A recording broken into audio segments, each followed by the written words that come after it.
чийл байхад хэрэггүй болсон барк үлийн шүүн надаас болж бити гарын дарк бичиж байсан дэвтэрт эсвэл ядуу норг чамд зөрөж бицэх хамгийн сүүлийн яруу найраг надад чийл байхад хэрэггүй болсон барк үлийн шүүн надаас болж бити гарын дарк бичиж байсан дэвтэрт эсвэл ядуу норг чамд зөрөж бицэх хамгийн сүүлийн яруу найраг надад хэрэгтэй тэр нэгэн нэмэгтэй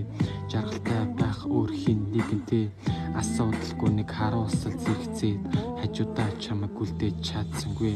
дурсамжуудаа устгах гэхдээ аалтаа цаана минийх байсан жазгүй пста аалтаа шам нэгээ тус Карлтон хоёр хааны цаана худлаа амьдрал ирсэн том амтай тэнийг бацаан болдоггүй юм байна хайр надад зэгдэггүй юм байна мансүрийг бит боцсон сороо дорохгүй байна болохгүй хайрцаг болохыг гээд бодоггүй байна ганц чамайг бож өөр нэг бодохгүй байна